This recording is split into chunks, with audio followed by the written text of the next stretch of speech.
or text at 0927-518-7889. Look for Miss Jenny Ascal, the manager, or see us at number 1 Lower Calaclan at the back of DWGO, DWOK FM Radio. We want you to visit our place too. Gigi Bodybuilding. Life is beautiful if you know that health is wealth. Mula sa lungsod ng Olongapo, ito ang Subic Broadcasting Corporation. Himpilan ng radyo, DWGO, 1008 kHz, kasapi sa KBP, kapisanan ng mga broadcasters sa Pilipinas.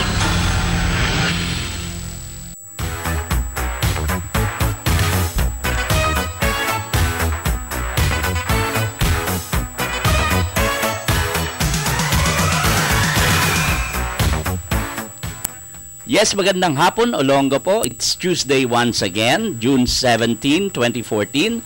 It's Sangguniang Monitor Day. Ito po ang inyong konsehal, kaibigan at friendship, Edic Piano. At ito naman po ang inyong kaibigan, friendship, Councilor Tet Marsan Estrella. Samahan niyo po kami hanggang alas 2 ng hapon. Yes, at syempre pa, no, Friendship Tet, ito ang programa na kung saan nagbibigay kami ng informasyon at inspirasyon. Yes. So, ang programa po na tunay na sumasagisag sa katotohanan. Hindi po ito ang programang nag-aaleluya lang, nag-window dressing lang, nagkukurtina sa mga tunay na kaganapan sa loob at labas ng Sangguniang Panglunsod. Ito po ang programang magbibigay ng pawang katotohanan at katotohanan lamang. Yung tunay pong nangyayari dito sa ating lungsod. Hindi ba, Friendship Tet? Yes, sa loob at labas ng Sangguniang, syempre. At maraming salamat sa ating sponsor ng t-shirt or polo shirt. Ayan. Yes, oo. PCL. ito yung PCL na isinuot namin ng convention nung nakaraan lamang sa Cebu, no? Friendship. So, ito po. At yung pati yung aking sombrero ay galing din sa PCL, Philippine Counselors League. At sa unang segment natin, Friendship Tet, itong nakaraang mga araw ay ginunita natin yung malagim na pagsabog ng Bulkang Pinatubo. Friendship, no? At meron tayong natatanging video dyan na ang videong ito ay ginawa ng ating mga kaibigan, Friendship, para ipaalala sa ating mga tiga-Olongapo ang nangyari nga noong pagsabog ng Bulkang Pinatubo. Kasi Friendship, doon tayo nagkaisa, no? Nakita yung pagtutulungan, yung diwa ng volunteerism, at mabilis yung pagbangon natin sa disaster na nangyari na yon. Yes, Friendship, naka 23 years na pala, no? Yes, oo, ang bilis ng panahon. At meron po tayong video dyan na ginawa ng ating mga kaibigan na si Mike, yung magkapatid na Mike at Larry Pusing. So kung ready na yung ating VTR, roll VTR please.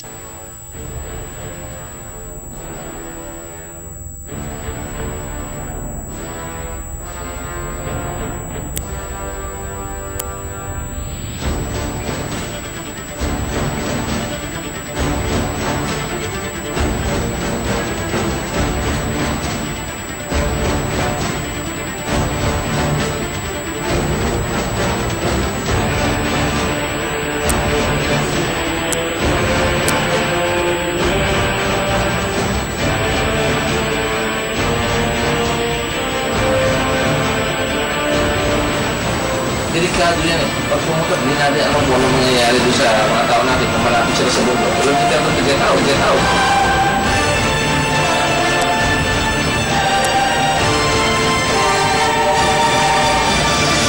Natambakan na lahat yung kanilang kanina. Natambakan na. Wala na silang makakain talaga.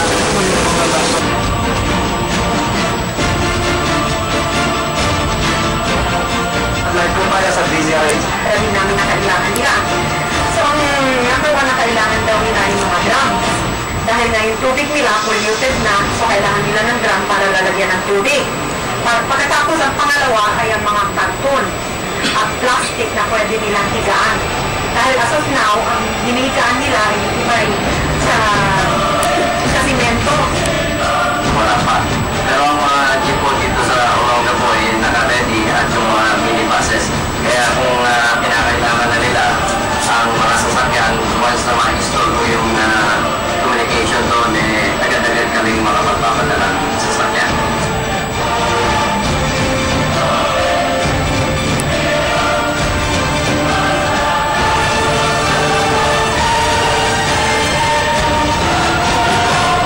Po ito, narito kami sa evacuation center sa San Marcelino.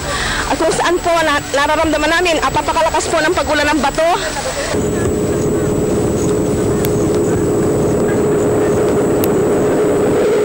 Parang maitim na ulap na habang tumatakbo kami, para kaming lalamunin na malaking-malaki na talagang kakainin kami.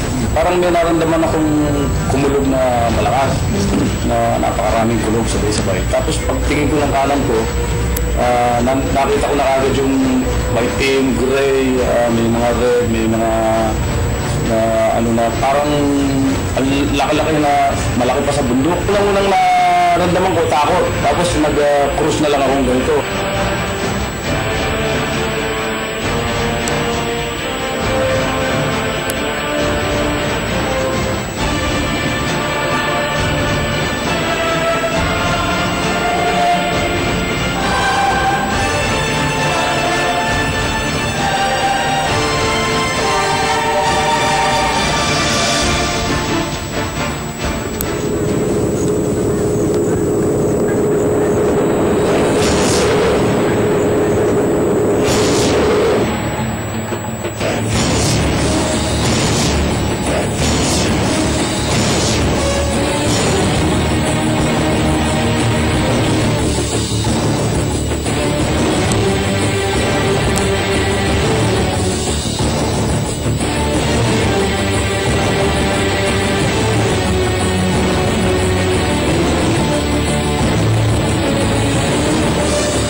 Ika nga, medyo mababaw ito the other day nung aming pasyalan, pero ngayon ay medyo lumalim na. And the damage in Olongapo, hindi alam ito ng bayan, ang damage sa Olongapo, napakalaki. Itong pinakamalaki sa buong area. Especially the 1st District of Zambales, including the 1st District of Zambales, Subic, Castillejo, San Marcelino. And sa Olongapo, we're 95% damage. We're practically pilay doon sa hospital. Nasira ang aming hospital. Our classes cannot open because wasak lahat ng mga classes. We have no power. And we're having a hard time because kulang kami sa basket trucks at sa line trucks.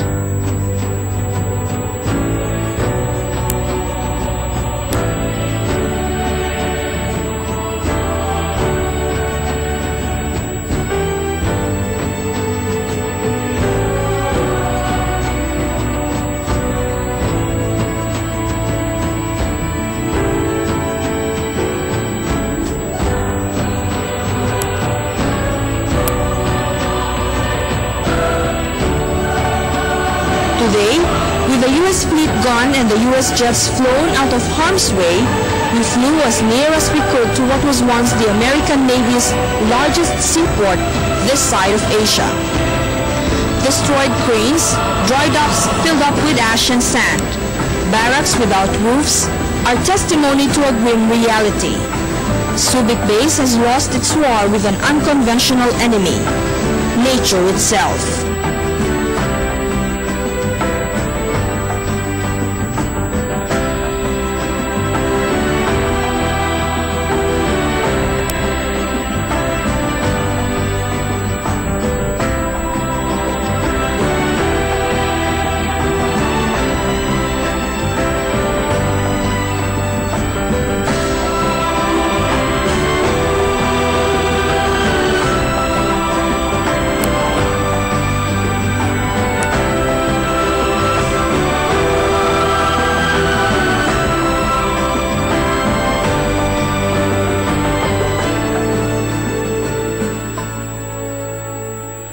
I think it's purely coincidental. We just had an earthquake. We just had a major earthquake, real world-class earthquake, and then we have this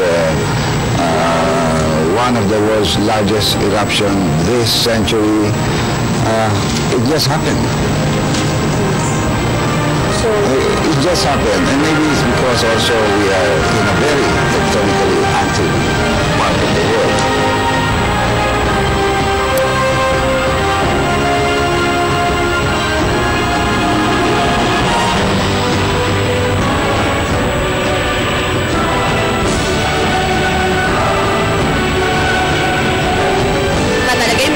Bagsak, pero talagang lumalaban kami para mabuhay ulit yung Olongapo.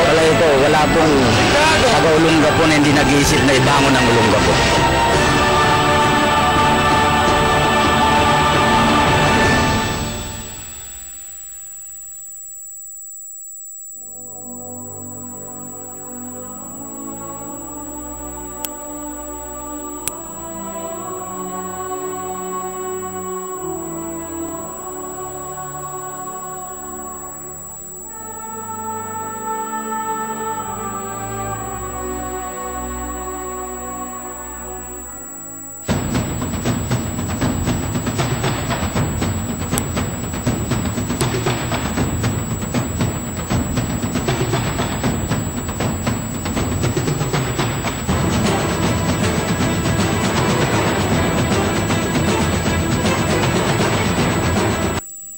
Yes, and life goes on, kagawad, no? Imagine 23 years ago.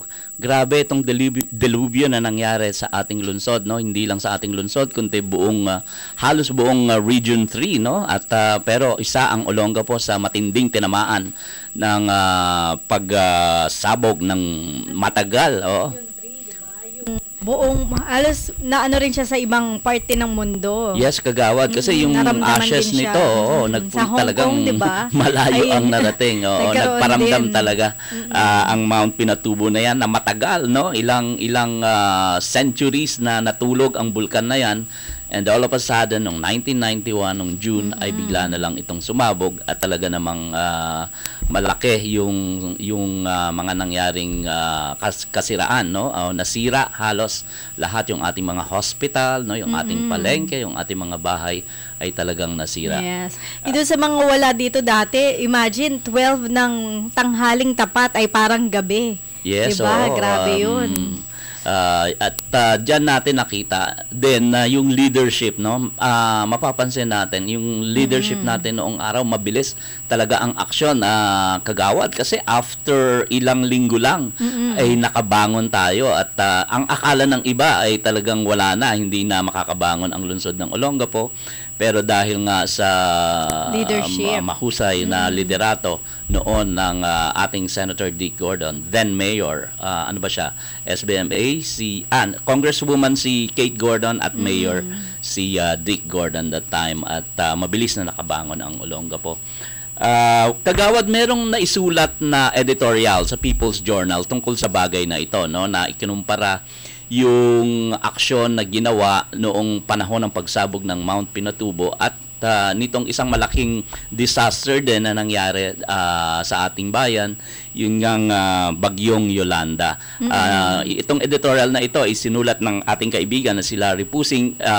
Kung mamarapatin mo, kagawad, pwede mo bang basahin kung ano yung nakasulat doon sa People's Journal na kahapon ay lumabas, no?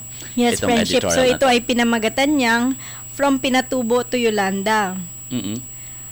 Nakalagay dito, 23 years ago, Mount Pinatubo wrought havoc in Zambales in one of the most destructive volcanic eruptions recorded in recent history. Back then, before the volcano's major eruption, on June... Saglit, ayan. Ang aking tab ay, ayan. Okay lang, kagawad. On June 15, 1991, preparations had been made to evacuate and ensure the safety of residents within the danger zones. The Philippine Institute of Volcanology and Seismology, then headed by Raimundo Punong Bayan, was able to prove at the time that a professional and dedicated government agency can actually do the job done.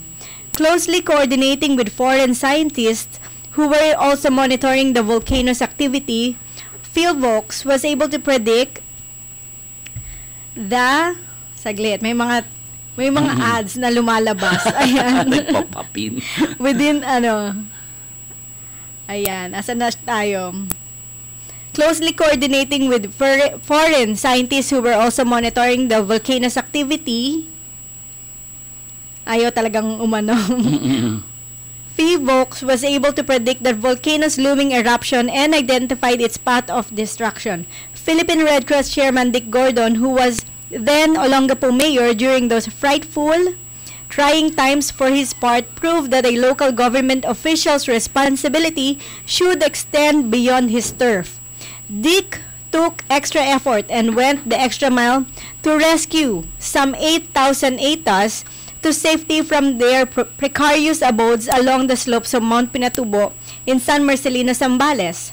The combined efforts of Gordon's PRC along with other concerned agency to pluck their endangered fellow men out of harm way prior to an expected and inevitable tragedy and the well-coordinated relief efforts, sans politics saved thousands of lives and resulted to minuscule human casualty. Ayun, human casualty. Quite unfortunately, the same cannot be said of...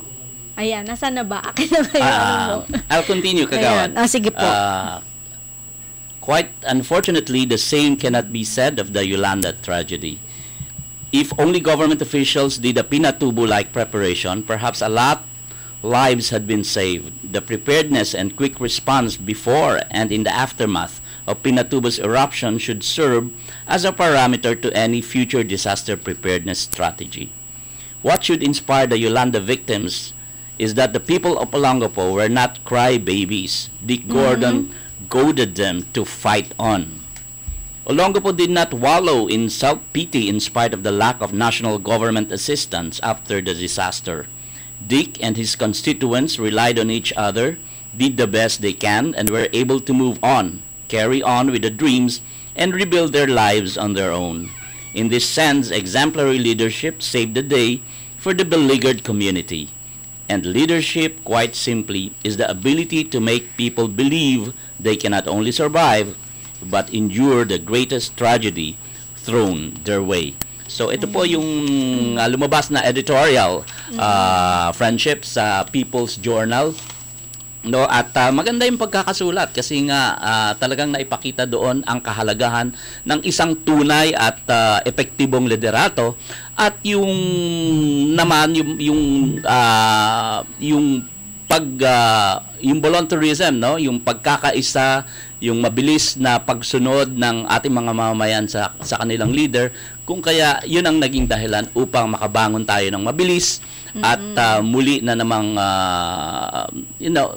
yung pagbuhay, no, yung mga business natin dito sa Olongapo, ayos yung mga bahay na ibalik sa maayos yung palengke, yung hospital, etc. So mabilis na nangyari yung Kagawad. So we commend actually then Mayor Richard Dick Gordon sa kanyang liderato na talaga namang lahat ng tunay, true-blooded Olongapeño friendship ay alam kung ano talaga ang nangyari noong panahon na sumabog ang at maraming naghanap Pinatubo. ng serbisyong yan nung tayo ay naondoy, di ba? Yes, oo. Sabi, bakit noong Mount Pinatubo eruption, akala mo magugunaw na ang mundo, pero nagawa natin wala pang isang buwan. Pero nung sa Ondoy, baha lang, pero inabot pa tayo ng ilang buwan, Oo, diba? ang tagal. Yung pagtanggal na lang ng basura, Kaya remember friendship? Yes, kaya daw tayo na leptos dahil yun, madumi na ang ating kapaligiran. Yun pa yung isa, talaga nagkaroon ng outbreak ng leptospirosis at gumawa pa tayo ng resolution, di ba? Friendship sa Sangguniang Panglunsod na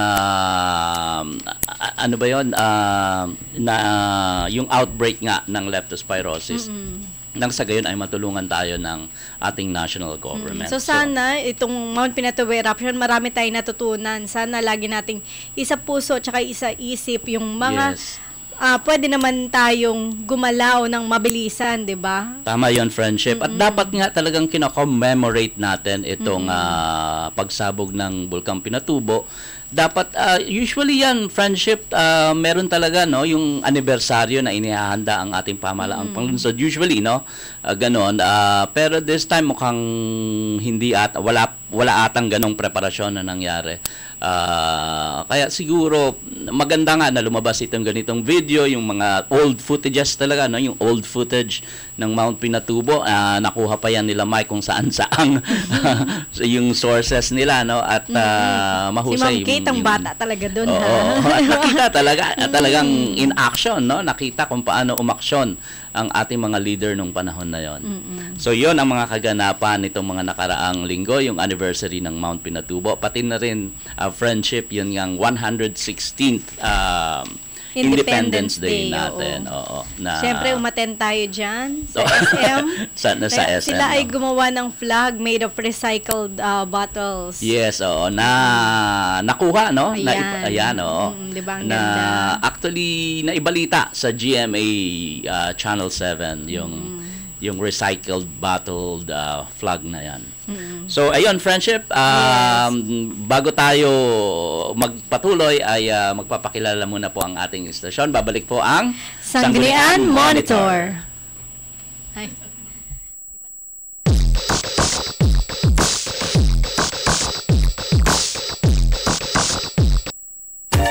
Enjoy life while you're still young. Be mentally alert and energetic. Shape up. Give your body the calisthenic you need, which will help you improve. Come and enroll at the biggest gym in the city.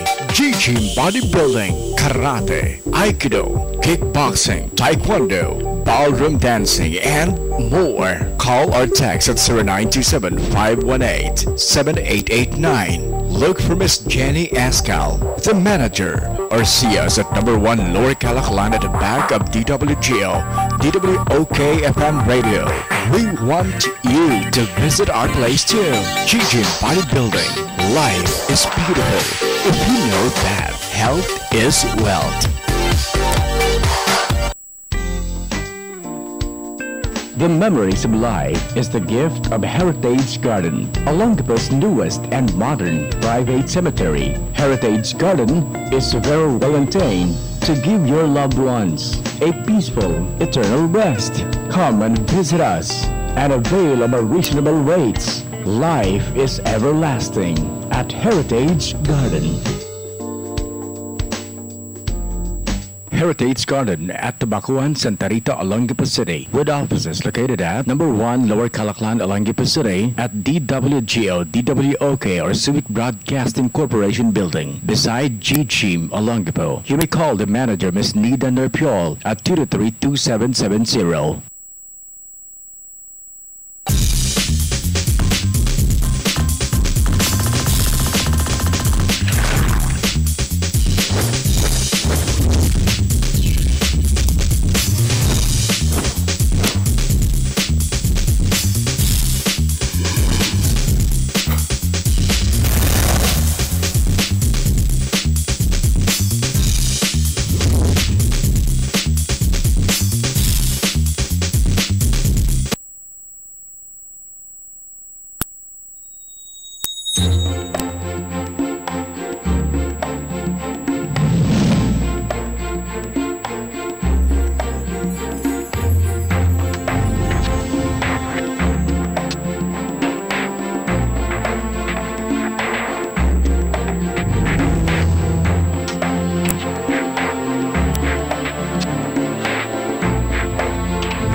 we're back. Yes, nagbabalik po ang Sanggunian Monitor. As usual, friendship, paki-announce nga yung ating mga importanteng numero ng telepono. Oo.